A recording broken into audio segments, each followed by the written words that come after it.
How's it going, lads? Marshall here, and welcome to another Versus on the channel. Now, today we pit two players who I recently reviewed up against each other. It's Argentina versus Argentina, 89 versus 89, Aguero versus Higuain. This will be interesting, and if you do want any cheap MSP, PSN, and even game codes, head on over to j2a.com, use that code M89. Every single link that you will need is right there in the description below. So without any further ado, let's get into the in-games. So on in the in-game stats and lads, and as you see, Sergio Aguero hammers Higuain in terms of pace, acceleration, sprint speed, etc, etc, even agility, 86 to 76. A massive bonus for Aguero, but Higuain did trump in terms of strength, 87 to 73. Skill attributes, similar ball control, similar dribbling, 93 finishing for Higuain, 90 for Aguero. So, as you can imagine, these are two potent strikers. If they do get the chance,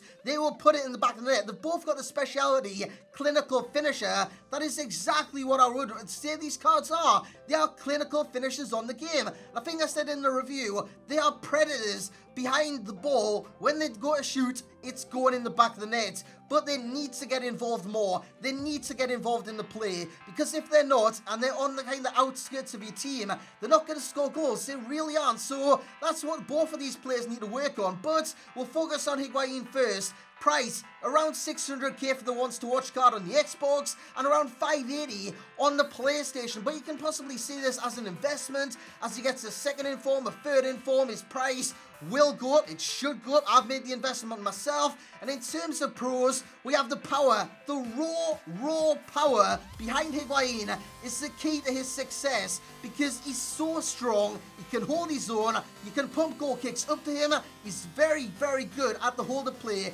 As you see, a delicate finish in the background, and that's what I love about his finishing as well. It can be delicate, or it can be powerful, or it can be curled. Honestly, any type of finish that you see fit with Gonzalo Higuain, he will score it. As you see him get the ball, that's nice. That is very nice. Gets the chance to score. He's not going to miss, lads. He is not going to miss. Now, the only minor con with Higuain is the 3-star skills. If he had 4-star skills to this man, Sergio Aguero, he'd probably be able to rival the best strikers on the game, because he is that good. As we move on to Sergio Aguero, his price on the Xbox is around 530 at this moment in time, and on the PlayStation around the 500k mark. Now, his pros, the pace, similar to a lot of strikers on this game, the fast strikers, you've got to have good agility to be fast on the ball. Aguero's got that, but he's not only fast on the ball, he's fast off the ball. That's what Higuain isn't. He isn't fast off the ball. He doesn't have that blistering pace as Aguero kind of does. He really does. In game, he is very fast. So that is the difference between the two cards. Dribbling, both cards are fantastic at dribbling, but Aguero does edge Higuain in that category due to the 4-star skills. The other pro is agility, we've already spoke about. Honestly, it's so good, and he moves so damn fast. Now the cons, I've got AWOL there, absent without leave. Sometimes he goes missing, completely missing in games, and you'll be thinking, where the fuck is Aguero? I'm paying so much for this card, where the hell is he? Get involved. And that's one of my kind of cons with the card. He doesn't get involved, and it will piss you off, and it will get on your nerves. It got on my nerves anyways. And in terms of work rates, high to medium, the same as Higuain. He's got the 4-star skills, he's got the 4-star week. For this card is a very good card, but I just couldn't get going, because like I said, he'd go AWOL in games and just go completely missing.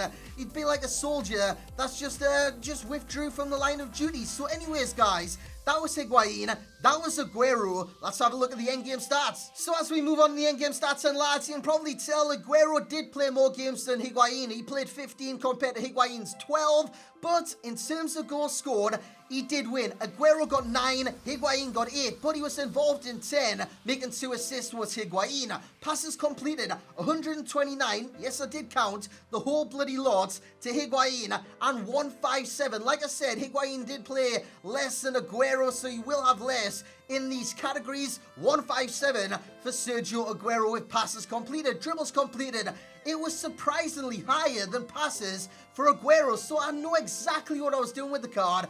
I was dribbling past my opponents. I wasn't doing the 1-2s. I should have been doing that. Whereas with Higuain, you can tell 108 dribbles completed compared to 129 passes. What I was doing with him, I was using him as a target man, and that's what works in this game. Using your strikers as a target man.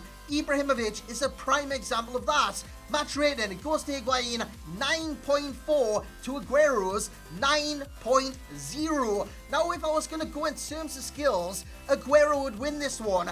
If I was going to go in terms of ability, it would be a dead tie. And stats, it would go to Higuain because he was involved in more goals, got a higher match rating, and he did more in game than Sergio Aguero. Like I said earlier on, he does go missing. So this versus, I'm going to have to give it to Higuain. On this instance, the one to watch card can improve over the year. Hopefully Aguero does get informs, hero cards, man the matches, team of the seasons. Who knows? Who knows, lads? But this versus goes to Higuain. Lads, I hope you have enjoyed this versus. If you have, smash the hell out of that thumbs up button. Your support is always massively, massively appreciated. Subscribe if you are new. And as always, I will catch you all next time.